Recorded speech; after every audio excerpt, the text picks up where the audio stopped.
Some stories are etched into our collective memory, told and retold until they become legends. We see them on the silver screen, read them in best-selling books, and we feel like we know them. We know the heroes, the survivors, the dramatic final stands. But history is never that simple. It's not a single story, but a vast, intricate mosaic of countless lives, each one with its own hopes, dreams, and a quiet courage that often goes unnoticed. The stories that are whispered instead of shouted are often the ones that hold the most profound truths. They're found not in the main event, but in the moments just before, in the lives of those who made the ultimate sacrifice to get the heroes to the fight. This is one of those stories. It's about a young man with a radiant smile and a sense of humor that could light up the darkest room. A man who, at an age when most are just figuring out their path, was already trusted with one of the most demanding jobs in the United States military. This is the story of Kip Jacoby, a Night Stalker, and the forgotten crew of Turbine 33. It's a story that reminds us that behind every celebrated tale of survival, there are other stories of sacrifice, equally heroic, that deserve to be told. To understand the path Kip Allen Jacoby chose, you have to understand the world he stepped into. He graduated from Northeast High School in Pompano Beach, Florida, in the summer of 2002. Think back to that time. The dust from the collapsed towers in New York had settled, but a new kind of dust was being kicked up in the deserts and mountains of the Middle East. The war on terror was no longer a concept. It was a reality, a defining feature of the new millennium. For a generation of young Americans coming of age, the call to service wasn't an abstract idea from a history book. It was a headline, a reality, a choice that felt both immediate and immensely meaningful. This was an era of profound patriotism, a time when the nation felt a renewed, if somber, sense of unity. Young men and women across the country walked into recruiting offices, driven by a complex mix of duty, adventure, and a genuine belief that they could make a difference. The military wasn't just a career path. For many, it felt like the most important thing one could do. Kip Jacoby was one of those young men, described by his family as someone with a radiant smile and a great sense of humor. He also held a deep conviction that serving his country was the most meaningful thing he could do. He wasn't drawn to an ordinary path. In October 2002, just a few months after getting his diploma, Kip enlisted in the U.S. Army. He didn't choose to be a simple infantryman or a supply clerk. He chose one of the most mechanically complex and vital roles available, a CH-47 Chinook helicopter mechanic. He was going to keep the big birds, the workhorses of the Army, in the sky. It was a decision that would set him on a trajectory toward the most elite, secretive, and dangerous aviation unit in the world. The journey from a basic helicopter mechanic to a member of the 160th Special Operations Aviation Regiment, the Night Stalkers, is like going from playing in a high school band to being invited to join the Rolling Stones. It's a leap reserved for the absolute best. The 160th SOAR has a motto, Night Stalkers don't quit.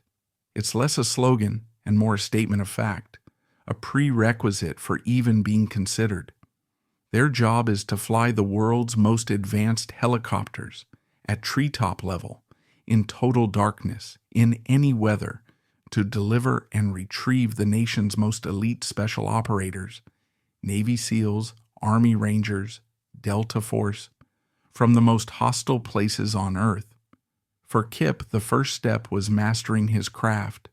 After basic training, he dove into the world of the Chinook, a massive tandem rotor helicopter that can carry dozens of troops or tons of cargo. He wasn't just learning to turn a wrench, he was learning the soul of the machine. But his skill and his character set him apart.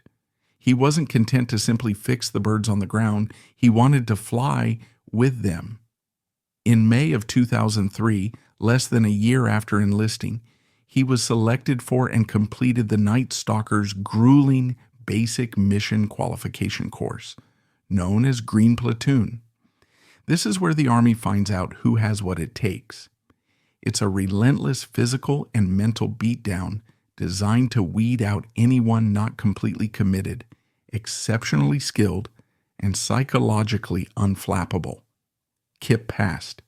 He was assigned to the 3rd Battalion, 160th Special Operations Aviation Regiment at Hunter Army Airfield in Georgia. He was in, but he was still climbing.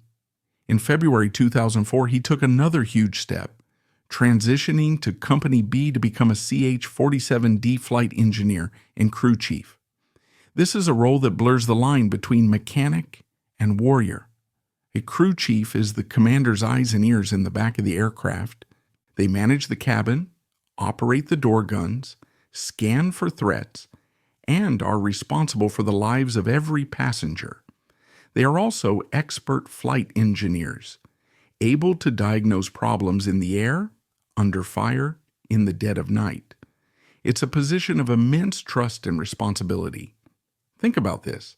By the time he was just 21 years old, Kip Jacoby had been given the lead crew chief position on his own MH-47D Chinook. In the world of special operations, where experience is measured in years and thousands of flight hours, this level of trust in someone so young is almost unheard of. It spoke volumes about his maturity, his technical prowess, and the confidence his commanders had in him. He was no longer just the kid from Pompano Beach with a nice smile. He was a Night Stalker, entrusted with the lives of America's most elite warriors on their most dangerous nights. Between 2004 and 2005, Kip became a seasoned combat veteran. He wasn't just training in Georgia anymore. He was deploying, rotating between the 2 hottest war zones on the planet, Iraq and Afghanistan. His world became a cycle of dust, darkness, and adrenaline. His passengers were the tip of the spear: SEALs, Rangers, Marine Corps Raiders. His job was to get them into, and more importantly, out of places that were otherwise unreachable. He flew missions deep into the Sunni Triangle in Iraq, a hornet's nest of insurgency. He navigated the treacherous mile-high valleys of the Hindu Kush in Afghanistan, where the thin air tested the limits of both man and machine. These weren't simple transport flights. They were high-stakes, high-risk missions into areas crawling with enemy fighters. The crew of a Night Stalker helicopter is the first line of defense. While the pilots focus on flying the aircraft just inches from disaster, the crew chiefs like Kip are on the guns, scanning the darkness for the muzzle flash of an RPG, their senses honed to a razor's edge. One of the rarely discussed truths of these operations is the bond between the air crews and the commandos they carry. The operators in the back, laden with gear and focused on the fight to come, place their lives completely in the hands of the pilots and crew chiefs. That trust is absolute. The Night Stalkers are not seen as a taxi service. They are seen as fellow warriors, an integral part of the mission. For the SEALs or Rangers about to step off the ramp into a firefight, the sound of that Chinook's rotors is the sound of safety, of support, of a promise that they will not be left behind. Kip Jacoby wasn't just a crew chief, he was a lifeline.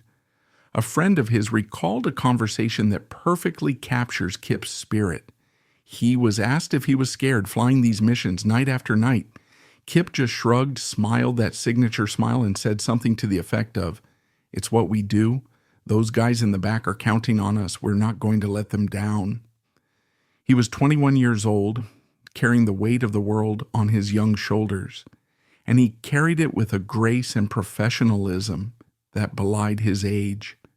He understood the pact, he understood the promise, and he was preparing unknowingly for the day that promise would be tested in the most brutal way imaginable. June 28, 2005, the Korangal Valley, Kunar Province, Afghanistan. A place so violent and unforgiving it would earn the nickname the Valley of Death.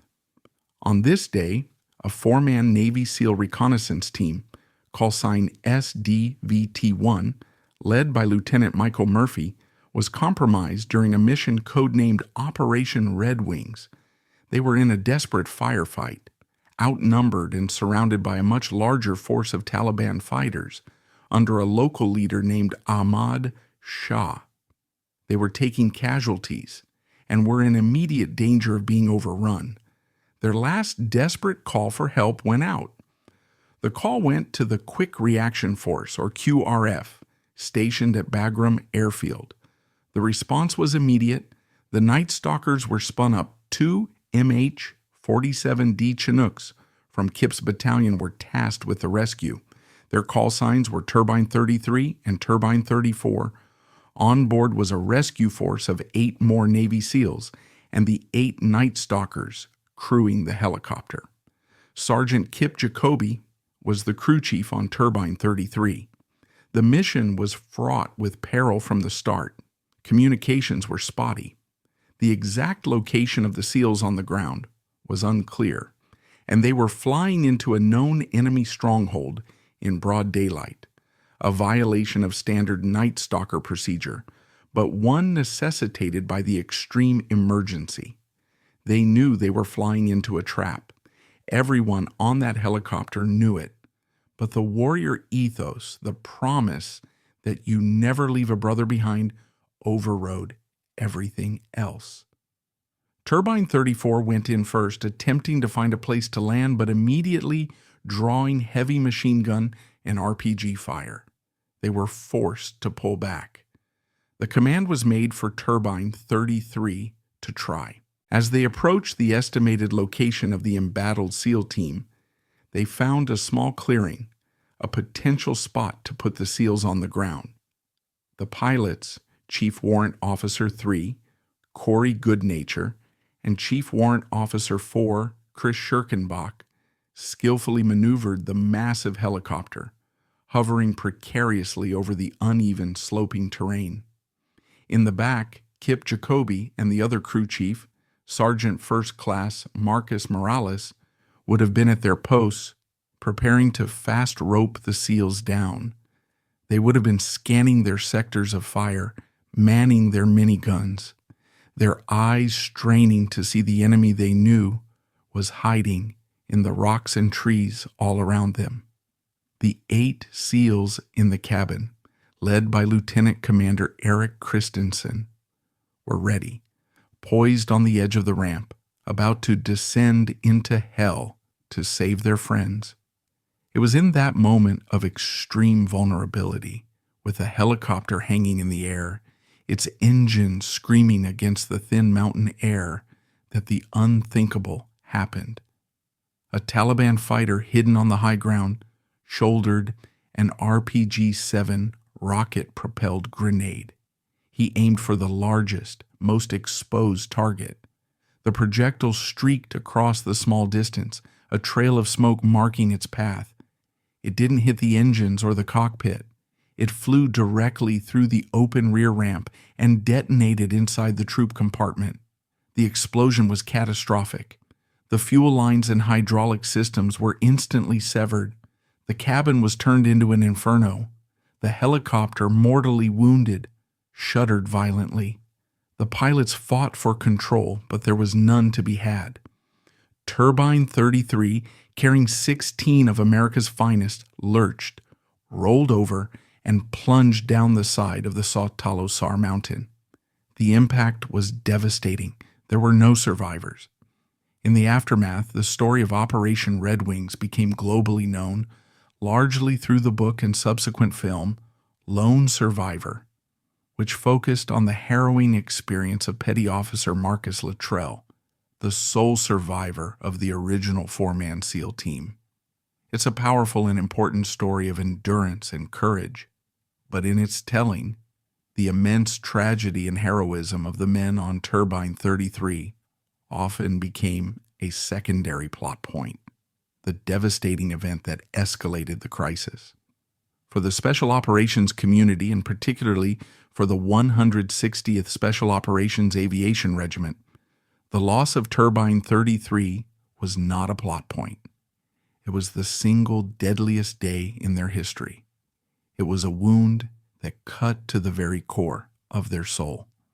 They lost 8 of their own, the pilots, Corey Goodnature and Chris Schirkenbach, the flight engineers, Kip Jacoby and Marcus Morales, and the door gunners, Sergeant Seamus Gore, Staff Sergeant Michael Russell, Sergeant First Class Michael Persaud, and Major Stephen Reich. They died alongside the 8 Navy SEALs they were trying to save. This is where the public narrative and the private reality diverge. While the world focused on the story of the one who lived, the families and comrades of the 16 who died were left to grapple with a loss of staggering proportions. They were not just names on a manifest. They were husbands, fathers, sons, and brothers. Kip's family was shattered. Their boy, the one with the bright, infectious smile, was gone. His friends from the 160th lost a brother they had flown with, worked with, and trusted with their lives. In the tight-knit world of special operations, where bonds are forged in shared risk and absolute trust, the loss of an entire crew and their passengers in one fiery instant is a nightmare made real. There was no controversy in their actions. There was only pure, unadulterated courage. They knew the risks. They flew into the heart of the danger because that is their creed. Night Stalkers don't quit. They didn't. They went to save their brothers, and in the attempt, they made the ultimate sacrifice. The historical debate isn't about their bravery, but about their memory. It's about ensuring that the story of the rescuers is told with the same reverence and detail as the story of those they tried to rescue. They are not a footnote in someone else's story. Their sacrifice is the story. A legacy isn't just about how someone died. It's about how they are remembered. And the legacy of Kip Jacoby and the men of Turbine 33 is a powerful testament to the bonds of brotherhood and the enduring nature of memory. In the wake of the tragedy, their loss rippled outwards, not just emotionally, but tactically. The event became a brutal but vital lesson for the entire special operations community. The downing of Turbine 33 forced a painful reevaluation of tactics for inserting troops into contested high-altitude environments. It led directly to a series of critical improvements. New sensor systems to provide early warning of missile launches became standard. Enhanced infrared countermeasures were developed and fielded. And most importantly, the rules of engagement were changed. The concept of armed overwatch became mandatory. No longer would a single transport helicopter be sent to hover in a hot landing zone without another aircraft, usually an Apache or other gunship circling above to suppress enemy positions before the insertion began. The sacrifice of Kip Jacoby and his comrades directly led to changes that have saved countless lives in the years since. Their loss became a shield for future generations of operators and air crews. But their memory is preserved in more than just military manuals. It's preserved in bronze, in stone, and in the hearts of those they left behind. In Pompano Beach, the city where Kip grew up, there is now Sergeant Kip Jacoby Park. It's a quiet place with green space for picnics and reflection. It's a local, tangible reminder for the community that one of their own gave everything. It ensures that his name is spoken, that children playing there might ask who he was, and that his story continues to be told. At Hunter Army Airfield, where the Night Stalkers of 3rd Battalion are based, there is a hangar dedicated to the crew of Turbine 33. On its wall is a bronze plaque bearing the names of the 8 Night Stalkers who were lost that day. Every pilot, every crew chief, every soldier who walks through that hangar sees those names. It is a constant, solemn reminder of the price of their profession and the standard of courage set by those who came before them. And perhaps most personally, there is the Kip Cookout. Started by his friends, it's an annual event that raises money for veterans and Gold Star families, those who have lost a loved one in service. It's not a somber memorial, but a celebration of life, filled with the kind of laughter and camaraderie that Kip himself was known for. It's a living tribute, one that turns grief into action and memory into support for others. These memorials, from a city park to a military hangar to a backyard fundraiser, all serve the same vital purpose. They push back against the forgetfulness of time. They challenge a media narrative that sometimes simplifies war into a story with a single protagonist. They insist that we remember the collective. War is a team effort. Heroism is a team effort, and loss is a team effort. The commandos on the ground are only as effective as the pilots who get them there. The pilots are only as safe as the crew chiefs watching their backs. The story of Kip Jacoby reminds us of this fundamental truth. The chain of courage has many links, and every single one is vital. His story is a powerful counterpoint to the idea of the lone hero. He represents the quiet professionalism, the technical mastery, and the profound bravery of the enablers, the thousands of men and women in support and aviation roles who are the foundation upon which special operations are built. They are the connective tissue, the lifeline that links the boots on the ground with the safety of the sky. The loss of men like Kip exposes the incredible vulnerability that comes with that role and the immense courage it takes to fly back into the fire, time and time again. When we remember Operation Red Wings, it's right to honor the incredible resilience of the survivor and the brutal last stand of the team on the ground. But we must also close our eyes and picture the inside of Turbine 33. Picture a 21-year-old crew chief at his post, calm under pressure, focused on his task, his mind on the brothers in the back and the brothers on the ground. His final act was not one of desperation, but of duty. He was exactly where he was supposed to be, doing exactly what he had trained to do, flying to the rescue. Kip Allen Jacoby was awarded the Bronze Star for his heroism, the Purple Heart for his sacrifice, and the Air Medal with a V for valor, among many other decorations. But his true legacy lies in the lives he touched, the standards he set, and the tactical lessons his loss provided for those who continue the fight. He was a son, a friend, a warrior, and a Night Stalker. His story, and the story of his 15 brothers who fell with him that day, is a solemn, essential chapter in the annals of courage, a reminder that the brightest heroes are often the ones who fly, unseen, through the darkest nights. And that's all for today's video. If you liked this video, hit that thumbs up, let us know your thoughts in the comments section, and subscribe so you won't miss out on future uploads. See you next time.